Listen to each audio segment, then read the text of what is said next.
கனவங்கள் தீப்படிக்க வாலி போல வால் எடுக்க வீர சூர வேட்டையாட போறா அழகாத கால போல மீச முறுக்கி வாரா இவன் முன்ன நின்னாலே யமனுக்கும் கொலை நடுங்கும் இவன் பேர சொன்னாலே சிவனுக்கும் படபடுக்கும் இவனால 8 திக்கும் ஆளும் கூட்டம் எக்கச்சக்கம் எங்க வாழ்க்கை அவர் தானாக எல்லாம் அவர் பக்கம். കണ്ണുകളടച്ച് തൊഴുകയോടെ മുമ്പിലെ മഹാദേവന് മുമ്പിൽ പ്രാർത്ഥിച്ചു. കാതുകളിൽ അവന്റെ ബൈക്കിന്റെ ശബ്ദം അലയടിച്ചു. വാതിൽ തുറന്ന് ഇറയത്തേക്ക് ഓടി. ബൈക്ക് ചാരി വെക്കാൻ പോലും കഴിയാതെ ആടി ആടി നിൽക്കുന്ന കാശി അവൾക്ക് പരിചയമില്ലായിരുന്നു. അവൾ അവനെ നോക്കി വാതിൽപ്പടിയിൽ നിന്നല്ലാതെ അനങ്ങിയില്ല. വലിയ ശബ്ദത്തോടെ ബൈക്ക് നിലത്തേക്ക് വീണു. ഒപ്പം വേച്ച് വീഴാൻ തുടങ്ങിയവനെ അവൾ കൈകളിൽ പിടിച്ച് അവളിലേക്ക് ചേർത്തു. അവനെ താങ്ങി താങ്ങി ഇറയത്തെ കസേരയിലേക്ക് ഇരുത്തി. ആദ്യമായി മദ്യത്തിന്റെ ഗന്ധം അവൾ മണക്കുന്നു. അവൾക്ക് തല പെരിക്കുന്ന പോലെ തോന്നി. അവൻ കസേരയിൽ കിടന്ന് ഞരങ്ങുന്ന കണ്ട് അവൾ അവനെ എഴുന്നേൽപ്പിച്ച് അകത്തേക്ക് നടന്ന് കട്ടിലിൽ കിടത്തി. കാശി അനാഥനാ, 14 അവൻ പാതിമയക്കത്തിൽ പറഞ്ഞു. അവൾ അവൻ്റെ അടുത്തിരുന്നു. അവൻ കണ്ണുകൾ അടച്ചു തുറന്നു. അവളുടെ കൈകൾ പിടിച്ച് നെഞ്ചോരം ചേർത്തു. നിനക്കറിയോ, കാശി അനാഥനാ. ഇന്നേക്ക് 14 വർഷം തികഞ്ഞു. ആരും അവനെ ഏങ്ങലടിച്ചു. അവളുടെ കൈകളെ വീണ്ടും നെഞ്ചോരം ചേർത്തു. അവൻ്റെ കണ്ണുകൾക്കൊപ്പം അവളുടെ കണ്ണുകൾ നിറഞ്ഞു. നിനക്ക് എൻ്റെ കൂടെ കൂടാവരുത്ര ആരുമില്ലടാ. ജീവിക്കാൻ എനിക്ക് കൊതിയാണ്. പൊന്നുപോലെ നോക്കാടാ മോളെ. മരണത്തിന് പോലും വിട്ടുകൊടുക്കാതെ നെഞ്ചോട് ചേർക്കാടാ. ഞാൻ കെട്ടടാ മോളെ നിന്നെ. ഇഷ്ടമാടാ നിന്നെ. ജീവനാ മോളെ. അവളുടെ കൈകളിൽ പിടിച്ച് അപേക്ഷിക്കുന്നവനോട് ജീവനാണെന്ന് പറയാൻ തോന്നി.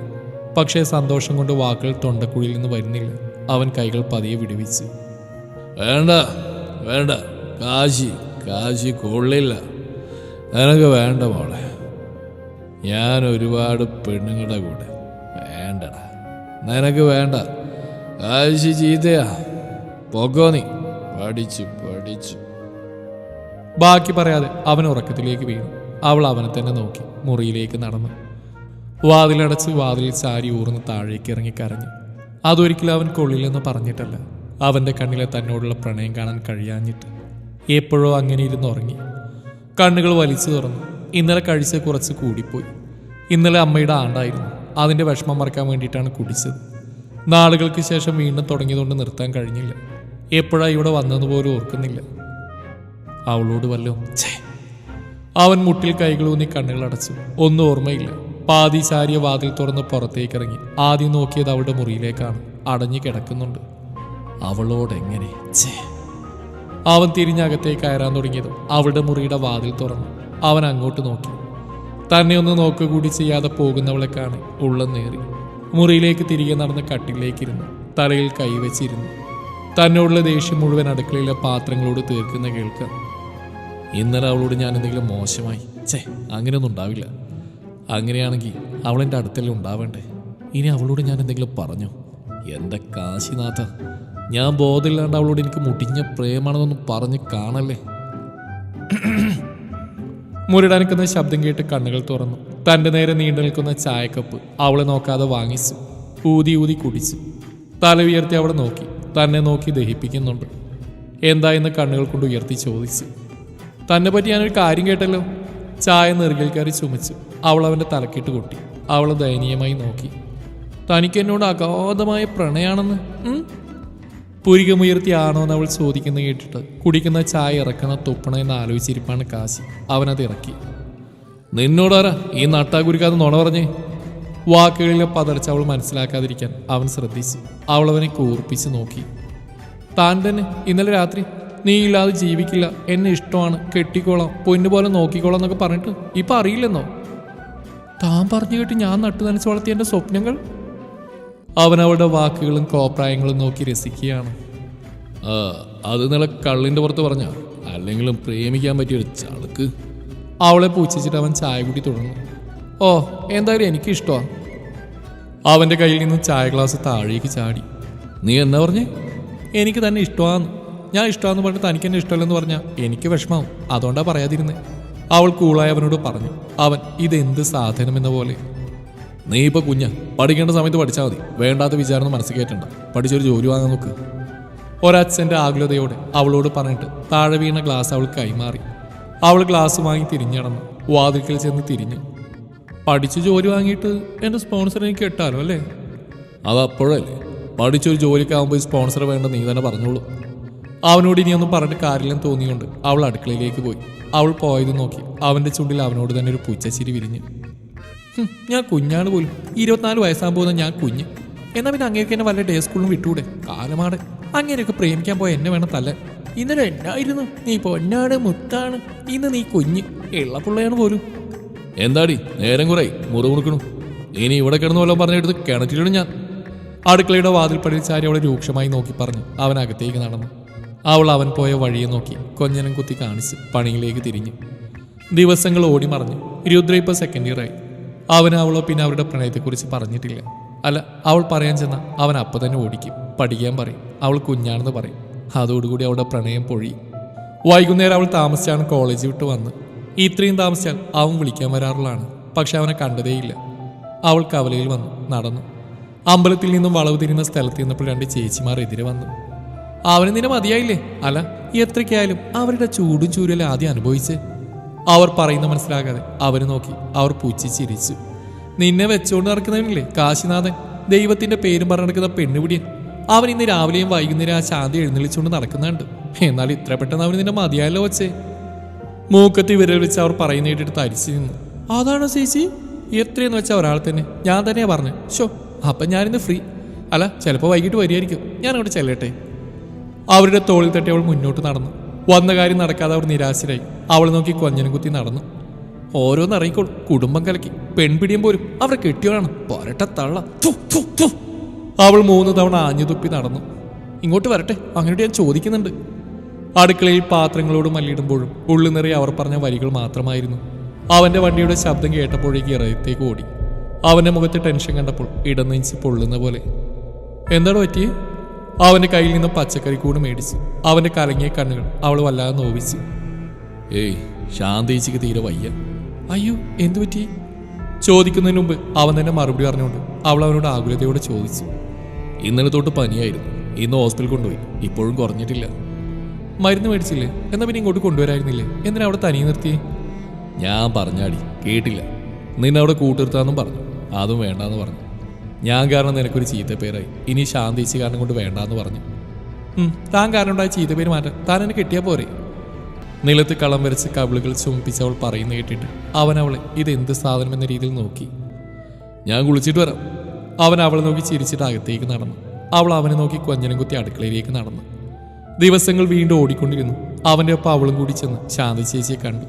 അവർക്ക് വേണ്ട കാര്യങ്ങൾ ചെയ്തു കൊടുത്തു. അവൻ അവരെ ശാന്തേച്ചി എന്ന് വിളിക്കുമ്പോൾ അവൾ അവരെ ശാന്തമായി എന്ന് വിളിച്ചു. ശാന്തേച്ചിക്ക് ഇപ്പോൾ അസുഖമൊക്കെ കുറഞ്ഞു. കാവ്യയെ കാണാൻ കഴിഞ്ഞില്ല. കാണുമ്പോൾ ചെറിയമ്മക്ക് വയ്യെന്ന് മാത്രം പറഞ്ഞു വേഗം തന്നെ വീട്ടിലേക്ക് പോകും. രുദ്രയുടെ 3rd സെമസ്റ്റർ എക്സാം കഴിഞ്ഞു. ഇപ്പോൾ അവധിയാണ്. ഇന്ന് അവിടെ അമ്പലത്തിൽ ഉത്സവമാണ്. രാവിലെ വീട്ടിലെ പണിയൊക്കെ കഴിഞ്ഞ് അമ്പലത്തിൽ പോയി തൊഴുതു വന്നു. വൈകുന്നേരം ദീപാരാധന തൊഴാൻ പോകണം. അവൻ രാവിലെ അമ്പലത്തിൽ പോയി വന്നിട്ട് വീണ്ടും അമ്പലത്തിലേക്ക് പോയി. വൈകുന്നേരം അവൾ വിളിക്കാൻ അവൻ തിരിച്ചു വന്നു. കുളി കഴിഞ്ഞ് വേറെ ഡ്രസ്സ് എടുത്തിട്ടു. ഈ പെണ്ണ് ഇതുവരെ ഒരുങ്ങിക്കഴിഞ്ഞില്ലേ? അവൻ അവളുടെ മുറിയിലേക്ക് നടന്നു. വാതിൽ മുട്ടുന്നതിന് മുമ്പേ ആ വാതിൽ തുറന്നു. മുന്നിൽ നിൽക്കുന്ന രുദ്രയെ കണ്ട് അവൻ ഒരു നിമിഷം നിന്നു. കറുത്ത കരയുള്ള സെറ്റ് സാരി, മുടി കുളിപ്പിന്നലിട്ട്, കണ്ണുകളിൽ അടിവശം പരത്തി കരിമഷി എഴുതി, കൂട്ടുപുരികമുള്ള നെറ്റിലൊരു കറുത്ത കുഞ്ഞ് പൊട്ടും, കൈകളിൽ കറുത്ത കുപ്പിവളകളും, പുഞ്ചിരിക്കുമ്പോൾ മാത്രം വിടരുന്ന നുണക്കുഴി, കീഴ്ച്ചുണ്ടിലെ മാർഗം. അവൻ അവളെ തന്നെ നോക്കി നിന്നുപോയി. അവന് നേരെ വിരൽ ഞൊടിച്ചപ്പോഴാണ് അവൻ സ്ഥലകാലബോധത്തിലേക്ക് തിരിച്ചു വന്ന്. അവൾ അവനെ നോക്കി നാണത്താലൊരു പുഞ്ചിരി നൽകി. അവൻ അവളെയും ചേർത്ത് മഹാദേവന്റെ നടക്കിലേക്ക് യാത്ര തുടർന്നു. അമ്പലത്തിലേക്കുള്ള വഴിനീളം തോരണങ്ങൾ തൂക്കിയിട്ടുണ്ട്. പെട്ടിക്കടകൾ, ഐസ്ക്രീം വണ്ടികൾ. അമ്പലത്തിന്റെ മുൻവശത്ത് തന്നെ ഓം എന്നെഴുതി അതിൽ മാല ബൾബ് തൂക്കിയിട്ടുണ്ട്. ഈ കാഴ്ചകളെല്ലാം നാളുകൾക്ക് ശേഷം ഉള്ളതാണ്. അച്ഛൻ പോയതിൽ പിന്നെ അമ്പലത്തിലെ ഉത്സവം രാവിലെകളിൽ വന്നു കൂടും. ദീപാരാധനയ്ക്ക് നിൽക്കില്ല. കാശിക്കൊപ്പം കാശിനാഥനെ തൊഴുമ്പോഴും ഉള്ളു നിറയെ കാശി മാത്രമായിരുന്നു. നിനക്ക് വല്ലതും വാങ്ങാനുണ്ടോ? കൺമഷിയോ പൊട്ടോ മറ്റോ? ഇല്ല എന്ന് അവന്റെ കണ്ണുകളിലേക്ക് നോക്കി തലയാട്ടി. അവൻ പുഞ്ചിരിച്ചു. നീ ഇവിടെ നിൽക്ക്, ഞാനിപ്പോൾ വരാം. ആ ജനറേറ്റർ ഒന്ന് നോക്കണമെന്ന് പറഞ്ഞിരുന്നു. അത് നോക്കിയിട്ട് വരാം. അവൻ നടക്കാൻ തുടങ്ങിയിട്ട് തിരിച്ചു വന്നു. നീ ഇവിടെ തന്നെ നിന്നോണം. പിന്നെ നാടൻ കാണുന്നുണ്ടോ? ഇല്ല, നാടൻ കഴിയുമ്പോൾ രാത്രിയാവില്ലേ? ആ, ഞാനിപ്പോൾ വരാം. അവൾ അവിടെ നിർത്തി അവൻ തിരിഞ്ഞടന്നു. അമ്പലത്തിലെ കാര്യങ്ങൾക്കായി ഓടി നടന്നു. അവൻ ഒരുപാട് വിയർത്തിരുന്നു. അവന്റെ വിയർപ്പിൽ ഒട്ടിച്ചേർന്ന ഷർട്ട് കിടന്നു അവള് നോക്കിന്നു. ഡാ ഏതാണോ മോനെ ആ ചരക്ക്? ഏതാണ് അളിയ? ആ ബ്ലാക്ക് സെറ്റ് സാരി എന്നാ ചരക്കാടാ. ഊഫ്. ഏത്? അതോ? എടാ അത് കാശാന്ന് വെച്ചോണ്ടിരിക്കുന്ന. വിട്ടേക്ക്. കാശിയോ? ഏത്? ആ കാശിയാന്ന് തന്നെ. അതൊരു സംഭവം മോനെ. അവന്റെ തലയിൽ വെച്ച് നമ്മുടെയൊക്കെ സൈഡിൽ കൂടി ഒന്ന് തോണ്ടിപ്പോയാൽ മതിയായിരുന്നു. അതാ യോഗം. നമുക്കൊന്ന് പോയി മുട്ടിയാലോ? നീ തന്നെ പോയാൽ മതി. എനിക്ക് കുറച്ചാലും കൂടി ജീവിക്കണം. അതിനെന്താ നീ വന്നേ. അവൻ കെട്ടിയിട്ടൊന്നുമില്ലല്ലോ, വെച്ചോണ്ടിരിക്കുന്നല്ലേ. അതിപ്പോ അവനായാലെന്താ നമ്മളായാലെന്താ? വാളിയ. അവൻ കൂട്ടുകാരെ തോളിൽ കൈ ചേർത്ത് അവളുടെ അടുത്തേക്ക് നടന്നു. ഓയ്! അവൾ തിരിഞ്ഞു നോക്കി. അവരെ കണ്ടപ്പോൾ തന്നെ അവൾക്ക് എന്തോ പോലെ തോന്നി. അവളൊന്ന് പുഞ്ചിരിച്ച് കുറച്ച് നീങ്ങി നിന്നു. കാശി പോയ വഴിയെ നോക്കി നിന്നു. ഓയ്, അവൻ ദിവസത്തിന് എത്രയാ തരുന്നു? അതിന്റെ ഇരട്ടി തരാം. അവൾ അയാളൊന്ന് തുറപ്പിച്ച് നോക്കി. എങ്ങനെയാ, സമ്മതാണോ? അവൻ അവൾ നോക്കി ഭക്ഷണം ചിരിച്ച് താടി ഒഴിഞ്ഞു. പോയി നീ നിന്റെ തള്ളെ വിളിക്കടാ. അവൾ അവന് നേരെ കൈ ഉയർത്തി. അവൻ അവളുടെ കൈകൾ പിടിച്ച് അവനിലേക്ക് അടുപ്പിച്ചു. ചുറ്റുമുള്ള ആളുകൾ അവരെ ശ്രദ്ധിക്കാൻ തുടങ്ങി. അവൾക്ക് അവന്റെ സാമീപ്യം അസഹ്യമായി തോന്നി. അവൾ അവന്റെ കൈകൾ വിടുവിക്കാൻ ശ്രമിച്ചു. നീ കൊള്ളാലോടി, ഈർക്കിളിക്കമ്പ് പോലെ ഇത്തിരിയേ ഉള്ളൂ. അവനുള്ളതിന്റെ അഹങ്കാരാണോ? അവന് എനിക്ക് ഒന്ന് തന്നെ ഉള്ളതെന്ന് തെളിയിച്ചാൽ മതിയോ? അവൾക്ക് മാത്രം കേൾക്കാൻ പാത്തിന് അവൻ അവളുടെ ചെവിയിൽ പറഞ്ഞു. അവൾ ചുറ്റും ഒരു സഹായത്തിനായി നോക്കി. എല്ലാവരും അവളെ പുച്ഛിക്കുന്നല്ലാതെ ആരും അയാളെ തടയുന്നില്ല. അവൾ അവനെ ആ ആൾക്കൂട്ടത്തിൽ നോക്കി. ആ ആൾക്കൂട്ടത്തിൽ പോലും അവളെ ഭയം പൊതിഞ്ഞു. ആളുകളെ വകഞ്ഞു മാറ്റി അവൻ വരുന്ന കണ്ടു. കണ്ണുകളിൽ പ്രതീക്ഷ, ഒരാണിന്റെ ബലം. കാശിയെ കണ്ടതും അവൻ അവളിലുള്ള പിടിയയച്ചു. അവൾ ഓടി കാശിയുടെ നെഞ്ചിലേക്ക് വീണു. അവൻ അവളെ പൊതിഞ്ഞു. തലമുടിയിലും പുറത്തും തഴുകിക്കൊണ്ടിരുന്നു. അവളുടെ മിടിക്കുന്ന ഹൃദയതാളം കേൾക്കെ അവൾ എത്രമാത്രം പേടിച്ചിരുന്നെന്ന് മനസ്സിലായി. എന്നാലും കാശി, നിന്റെ യോഗം സമ്മതിച്ചിരിക്കുന്നു. അവൻ കാശിയുടെ നെഞ്ചിലെ രുദ്രയെ നോക്കി പറഞ്ഞു. കാശി അവളെ നെഞ്ചിൽ നിന്ന് അകറ്റി നിർത്തി. അവന്റെ നെഞ്ചിലേക്ക് ഊപ്പോടെ അവനിടിക്കാൻ വന്ന അവന്റെ കൂട്ടുകാരന്റെ മുഖത്തിനിട്ടും കൊടുത്തിരിട്ടി. അവന്റെ ഒരു ഇടിയിൽ തന്നെ അവന്റെ ആരാണ് അവളെന്ന് അവർക്ക് മനസ്സിലായി. കാശി അവളെ നെഞ്ചിലേക്കിട്ട് എല്ലാവരെയും നോക്കി. ഇവൾ എന്റെ പെണ്ണ. കാശിക്ക് കൂടെ പൊറുപ്പിക്കാൻ അറിയാമെങ്കിൽ സംരക്ഷിക്കാൻ അറിയാം. ഇനി ഇവളുടെ നേരെ ആരെങ്കിലും നോക്കിയാ? എല്ലാവരെയും നോക്കി അവളെയും ചേർത്ത് പിടിച്ച് നടന്നു. ഒരു താരിബന്ധം പോലുമില്ല. എന്നിട്ട് രണ്ടിനും എങ്ങനെ അഴിഞ്ഞാടി നടക്കാൻ തോന്നുന്നു. കഷ്ടം. അവരുടെ രണ്ടുപേരുടെ ഉള്ളം ഒരുപോലെ നേറി. അവനും അവളും യാത്ര തിരിച്ചു. അവരെ നനച്ചുകൊണ്ട് പെയ്യുന്ന മഴക്ക് അവരുടെ ഉള്ളം തണുപ്പിക്കാൻ കഴിയില്ലെന്ന് തോന്നിപ്പോകും. വാതിൽ തുറന്ന് അകത്തേക്ക് പോകുമ്പോഴും അവൾ അവനെ നോക്കിയില്ല. അവൻ്റെ ഉള്ളം കുറ്റബോധത്താൽ നേറി. താൻ കാരണം. അവൻ അവളുടെ അടുത്തേക്ക് നടന്നു. കട്ടിലിരുന്ന് കരയുന്നവളെ കാണി ഉള്ളിൽ നിന്ന് ആരോ അവനെ കുത്തി നോവിക്കുന്നു. ഉള്ളം നീറുന്നു. അവനും അവൾക്കൊപ്പം ഇരുന്നു. ഞാൻ കെട്ടിടടി നിന്നെ. അവൾ അവനെ നോക്കി. ഞാൻ കുഞ്ഞാ കാശിയേട്ടാ, ഇനിയും വളരാനുണ്ട്. ഈ കുഞ്ഞിനോട് തോന്നുന്ന സഹതാപമാണെങ്കിൽ വേണ്ട. പതിഞ്ഞതെങ്കിലും ഉറച്ച ശബ്ദം. എനിക്ക് നിന്നോട് സഹതാപം തോന്നിയിട്ടൊന്നല്ല, എനിക്ക് നിന്നെ ഇഷ്ടമായിട്ട് തന്നെ. കാശിയെ സ്നേഹിക്കാനും നീ കൂടെ വേണം തോന്നി. നിനക്ക് സമ്മതമാണെങ്കിൽ ഒരു താലിങ്ങ് ചാർത്തു. 1.5 വർഷമായിട്ട് തന്നെ കാണുന്നല്ലേ, കെട്ടിയേക്കാം. ഇനി എനിക്ക് വേറെ ചക്കരൊന്നും കിട്ടാൻ പോണില്ല. അങ്ങനെ? ഓ, എന്നാ വേണ്ട. അവൻ കട്ടിയിൽ നിന്ന് എഴുന്നേറ്റു. അവളും അവൻ്റെ കൂടെ എഴുന്നേറ്റു. കാശിയേട്ടാ, ശരിക്കും എന്നെ ഇഷ്ടമാണ്.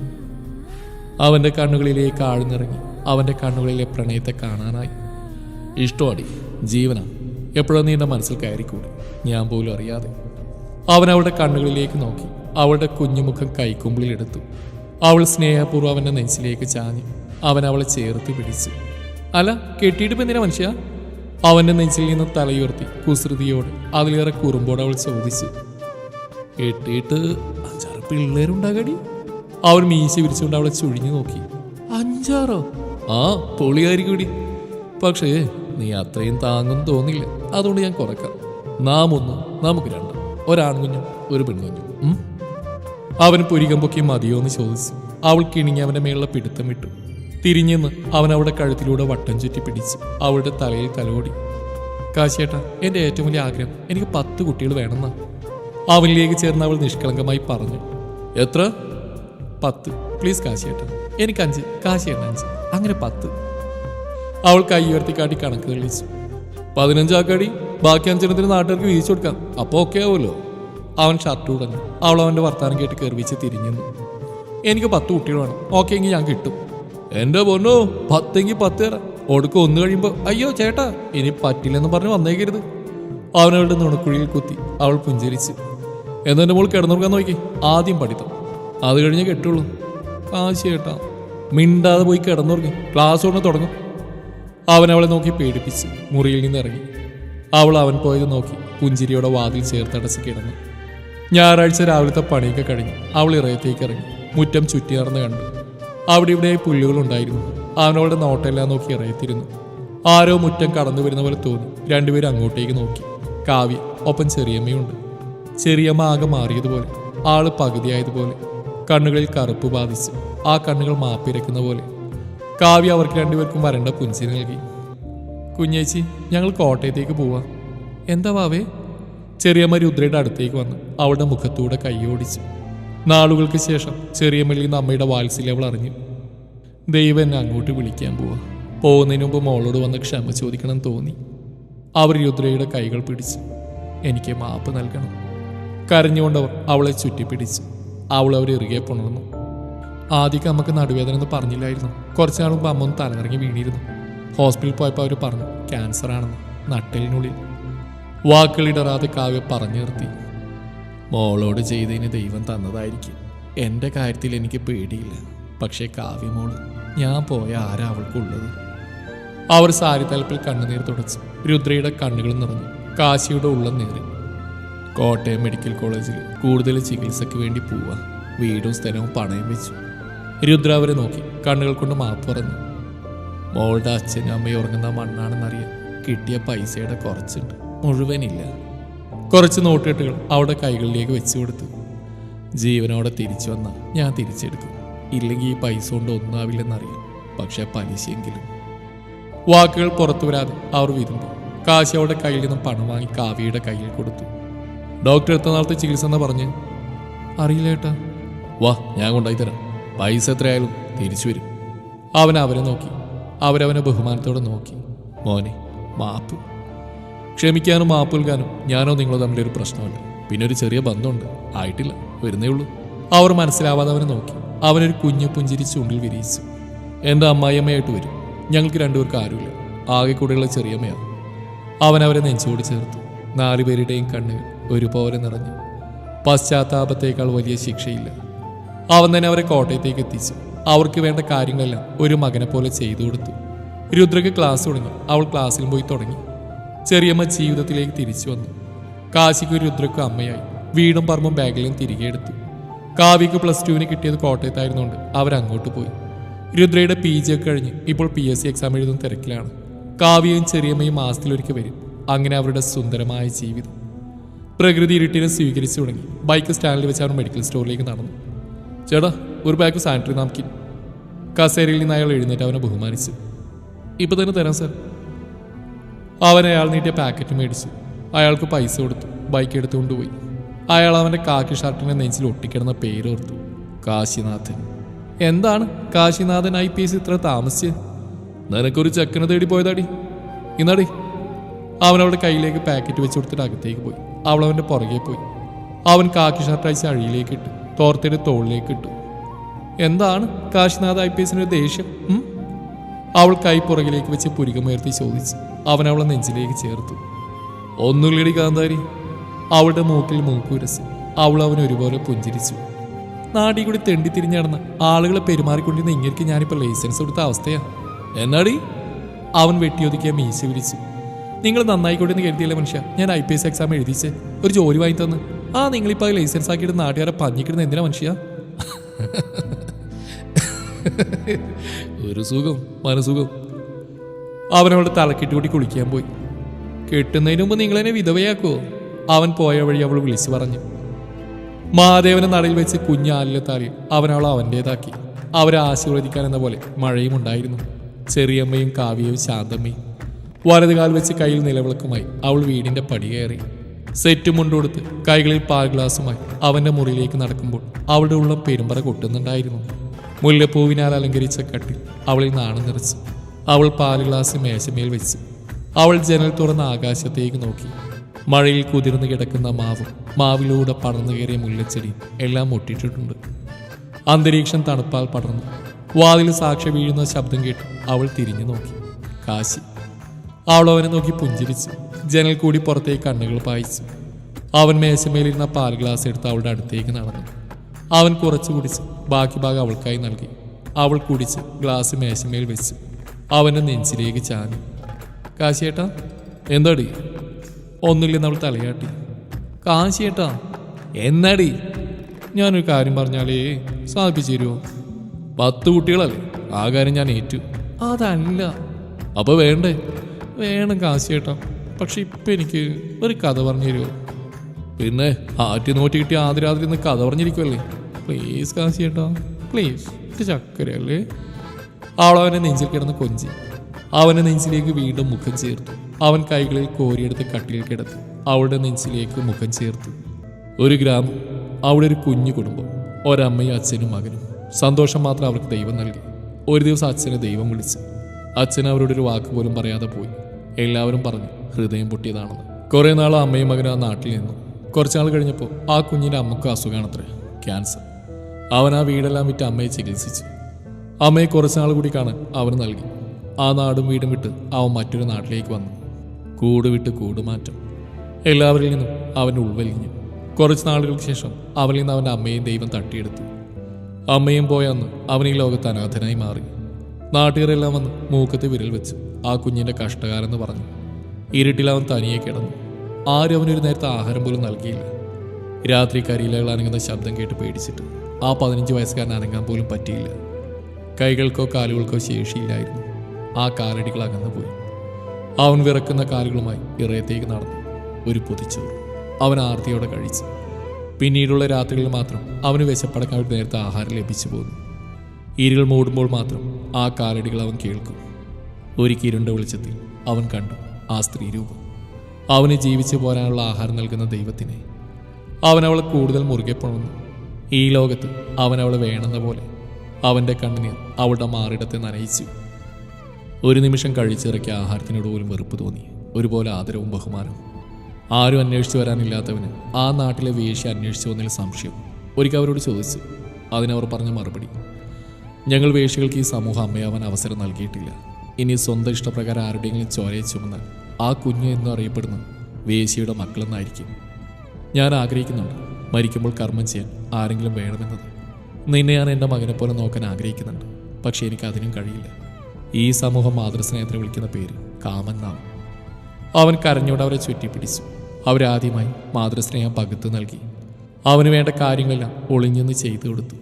എത്രയൊക്കെ ശ്രമിച്ചിട്ടും നാട്ടുകാർ അവരുടെ ബന്ധത്തിന് മറ്റൊരു പേര് നൽകി. ഒളിഞ്ഞും തെളിഞ്ഞവരെ കളിയാക്കാൻ തുടങ്ങി. എപ്പോഴും അവൻ്റെ ജീവിതത്തിൻ്റെ താളം തെറ്റാൻ തുടങ്ങി. കള്ളും മടിയും വികാരങ്ങളെ ശമിപ്പിക്കാൻ പെണ്ണും. അവളുടെ നെഞ്ചിലേക്ക് അവൻ കുമ്പസാരം നടത്തി. അവൾ അവൻ്റെ തലമുടികളെ തലോടി ആശ്വസിപ്പിച്ചു. രുദ്രമോളെ, നിന്നോട് ഇതെല്ലാം നേരത്തെ പറയാതിരുന്നു എൻ്റെ സ്വാർത്ഥ തന്നെയാണ്. എപ്പോഴോ നീ എന്നെ സ്വപ്നം കാണാൻ പഠിപ്പിച്ചിട്ടുണ്ട്. അതുകൊണ്ട് എത്ര സമയം വേണമെങ്കിലും എടുത്തു. എന്നെ വെറുത്തു, പക്ഷെ ഇട്ടിട്ട് പോയേക്കല്ലേ. അവൻ ക്ഷമ ചോദിക്കുന്ന പോലെ അവളുടെ കൈകളിൽ പിടിമുറുക്കി. അവൾ അവനെ നെറ്റിത്തടത്തിൽ ചുംബിച്ചു. കാശിയേട്ട, ഇന്നലെ വരെ നടന്നെല്ലാം കാശിയേട്ടൻ കണ്ട സ്വപ്നങ്ങളായിരുന്നു. കണ്ണുകൾ തുറന്നപ്പോൾ അതെല്ലാം മാഞ്ഞുപോയി. ഇനി ഞാൻ കാശിയേട്ടൻ പോകാൻ പറഞ്ഞാലും പോകില്ല. ഒരു ഉളുപ്പില്ലാതെ ഇവിടെ ഉണ്ടാവും. അവൾ അവൻ്റെ ഇടനെഞ്ചിലേക്ക് ചൂണ്ടുവിരൽ കുത്തി. അവൻ അവളുടെ നെഞ്ചിൽ നിന്ന് തലയുയർത്തി അവളുടെ നെറുകയിൽ ഉമ്മ വെച്ചു. അവൾ പുഞ്ചിരിച്ചുകൊണ്ട് അവനിലേക്ക് ചേർന്നു. കാശിയേട്ടാ, നമ്മൾ പിള്ളേർക്ക് എന്ത് പേരായിടുക? ആദ്യം കുട്ടികളുടെ കാര്യം തീരുമാനാക്കുമോളെ, എന്നിട്ട് പോരെ. അവൻ മീശ കടിച്ചു പിടിച്ചു. അവൾ നാണത്തോടെ അവൻ്റെ നെഞ്ചിലേക്ക് മുഖം ഒളിപ്പിച്ചു. അവൻ അവളുടെ മുഖം കൈക്കുമ്പിലെടുത്ത് ഉയർത്തി. അവൻ കണ്ണുകളടച്ച് അത് സ്വീകരിച്ചു. അവളുടെ ചുണ്ടുകൾ അവൻ്റെ മുഖത്തൂടെ സ്ഥാനം മാറി ചലിക്കുന്നവൻ അറിഞ്ഞു. ഒരിടവേളയ്ക്ക് ശേഷം അവൾ കട്ടിലേക്ക് മലർന്നു കിടന്നു. അവൻ അവളിലേക്ക് മുഖം അടുപ്പിച്ചു. അവളുടെ മുഖത്തൂടെ ചുണ്ടുകൾ ഓടിച്ചു. ഒടുവിൽ ഇണയെ സ്വന്തമാക്കി നുകർന്നു. ശ്വാസം കിട്ടാൻ കൊതിക്കുന്നവൾക്ക് വേണ്ടി തൻ്റെ ചുണ്ടുകൾ പിൻവലിച്ചു. അവൾ ഇങ്ങിക്കൊണ്ട് ശ്വാസം ആഞ്ഞു വലിച്ചു. ഇങ്ങനെ പോയാൽ നേരെ പാങ്ങിന് ഒരെണ്ണം പോലും ആവില്ല. ആഗ്രഹം 10ഉം 15ഉം. അവൻ അവളെ കളിയാക്കി. അവൾ അവനെ കൂർപ്പിച്ച് നോക്കി. അവനെ തന്നിലേക്ക് അടുപ്പിച്ചു. അവൻ കുലുങ്ങി ചിരിച്ചുകൊണ്ട് അവൾ ഇറുകെ പുണർന്നു. അവളും കുലുങ്ങി ചിരിച്ചു. അവൻ അവൻ്റെ കൈകളെ സ്വതന്ത്രമായി അവളിൽ ചലിപ്പിച്ചു. അവൾ അവന് വിധേയയായി കിടന്നു. ആ മുറിയിൽ അവരുടെ ശ്വാസനിശ്വാസങ്ങൾ ഉയർന്നു കേട്ടു. മഴയിൽ കുതിർന്നു കിടന്നുകൊണ്ട് മുല്ലവള്ളിയും മാവും പ്രണയിച്ചു. മുല്ലവള്ളികൾ മാവിൽ ചുറ്റിപ്പിണഞ്ഞ് മാവിനെ ചുംബിച്ചു. മാവിൻ കൊമ്പ് മുല്ലവള്ളിയെ തന്നിൽ നിന്ന് അകന്നു പോകാതെ കൂടുതൽ ചേർത്ത് പിടിച്ചു. മുല്ലപ്പൂവിൻ്റെ ഗന്ധം മാവിൽ പടർന്നു. അവരുടെ പ്രണയത്താൽ മുല്ലപ്പൂക്കൾ ഞെരിഞ്ഞ് താഴേക്ക് പതിച്ചു. ആ പൂക്കൾ അവരുടെ പ്രണയം കാണാൻ കഴിയാതെ മണ്ണിനെ ചുംബിച്ചു. ആ കൊടും തണുപ്പിലും അവരിൽ പ്രണയത്തിൻ്റെ ചൂട് പകർന്നു, പരസ്പരം പകർന്നു. അവൻ വിയർത്തൊളിച്ചവരുടെ മാറിലേക്ക് വീണു. അവൾ അവനെ ചേർത്ത് പിടിച്ചു. പ്രണയമാണ് അറിയില്ല. അവനിലെ ഓരോ വിയർപ്പ് തുള്ളികളോട് പോലും പറഞ്ഞറിയിക്കാൻ കഴിയാത്ത വികാരമാണ്. കഴുത്തിലെ രുദ്രാക്ഷം എന്നിലെ എന്നെ തന്നെ മറക്കാൻ കാരണമാവുന്നു. ഒരു താലിച്ചരളിൽ അവനെ എൻ്റേതാക്കാൻ കൊതിക്കുന്നു. അവൻ്റേത് മാത്രമാവാൻ കൊതിക്കുന്നു. അവളെ ഒന്നുകൂടി പുതപ്പിച്ചതിന് ശേഷം അവൻ മുറിക്ക് പുറത്തേക്ക് ഇറങ്ങി. അവൻ കുളിച്ച് ഫ്രഷായി. ചായ ഇട്ടുകൊണ്ട് വന്നപ്പോൾ അവൾ ഉണർന്നിട്ടില്ല. അവൻ എഴുന്നേൽപ്പിക്കാൻ തോന്നിയില്ല. അവൻ കട്ടിലിരുന്ന് അവളെ തന്നെ ഉറ്റുനോക്കി. കുഞ്ഞു കുട്ടികളുടെ നിഷ്കളങ്കതയോടെ ഉറങ്ങുന്നവളെ കാണാൻ പ്രണയമല്ല, മറിച്ച് വാത്സല്യം ഉള്ളിൽ നിറഞ്ഞു. അവൻ അവളുടെ നെറ്റിയിൽ കുറുനിരകളെ മാറ്റി നെറുകയിൽ ചുംബിച്ചു. അവൾ ചിണുങ്ങിക്കൊണ്ട് കണ്ണുകൾ തുറന്നു. അവനെ കാണെ ഉള്ളിൽ നാണം വിരിഞ്ഞു. എഴുന്നേൽക്കുന്നില്ലേ? അവനവളുടെ താടിത്തുമ്പ് പിടിച്ചു വലിച്ചു. അവളിൽ നിന്ന് തലയനക്കി. അവൻ്റെ മടിയിലേക്ക് തലവെച്ചു. അവൻ അവളുടെ തലയിൽ തലോടി. അവൾ അവൻ്റെ കൈകളെ സ്വന്തമാക്കി ചുംബിച്ച് നെഞ്ചോരം ചേർത്തു. അവനെ വയറ്റിലൂടെ ചുറ്റിപ്പിടിച്ച് കിടന്നു. രുദ്രമോളെ, മതി ഉറങ്ങിയത്, എഴുന്നേക്ക് പ്ലീസ്. കാശേട്ടാ, കുറച്ച് നല്ല രസമുണ്ട് ഇങ്ങനെ കിടക്കാൻ, പ്ലീസ് 10 മിനിറ്റ്. അവൻ അവൾക്ക് വേണ്ടി അവിടെ തന്നെ ഇരുന്നു. കാശേട്ടാ, എന്നെ കുളിപ്പിക്കൂ. എന്നാന്ന്? പ്ലീസ്, എനിക്ക് മടിയാന്ന്, ഒന്ന് കുളിപ്പിക്കൂ. ഇല്ല, ഞാനൊന്ന് കുളിക്കില്ല കേട്ടോ. അവൾ പിണങ്ങി തിരിഞ്ഞിടണം. അവനവളെ പൊക്കിയെടുത്തു. കുളിപ്പിക്കാട്ടോ. അവനെ കുളിപ്പിക്കുമ്പോൾ അവൻ്റെ കണ്ണുകളിൽ ഒരിക്കലും പ്രണയമോ പ്രണയത്താൽ ഉരുത്തിരിഞ്ഞ കാമമോ അല്ലായിരുന്നു. പകരം വാത്സല്യമായിരുന്നു. നെറുകയിൽ വള്ളം കയറാതെ കുളി കഴിഞ്ഞ ഉടനെ അവൻ അവളുടെ നെറുകയിലൂതി. അവൾ കുടുങ്ങിക്കൊണ്ട് അവനിലേക്ക് ചേർന്നു. അവരുടെ പ്രണയം ആ കുഞ്ഞു വീട്ടിൽ നിറഞ്ഞു. രാത്രികളിൽ അവരുടെ നിശ്വാസങ്ങൾ ഉയർന്നു. മുല്ലവള്ളിയും മാവും ചുറ്റുപിണർന്ന് പ്രണയിച്ചുകൊണ്ടിരുന്നു. ഋതുക്കൾ അവരുടെ പ്രണയത്തിന് മാറ്റം നൽകി. അതെ, ഇനി അവർ ജീവിക്കട്ടെ, പരസ്പരം പ്രണയിച്ച് പ്രണയിച്ച് പ്രണയിച്ച്. ഒരു വൈരാഗിയെ ഗ്രഹസ്ഥനാക്കി മാറ്റിയത് അവളാണ്. അവളാണ് പ്രേമത്തിന്റെ നിർവചനം പഠിപ്പിച്ചത്. നാം അനന്തമാണെന്ന കാര്യം അവളാണ് സമ്പൂർണത എന്ന അനുഭൂതിയും അവളാണ് നൽകിയത്. ചന്ദ്രചൂഡ ശിവശങ്കര പാർവതി രമണയ നിനഗേ നമോ നമോ. ചന്ദ്രചൂഡ ശിവശങ്കര പാർവതി രമണ നിനഗേ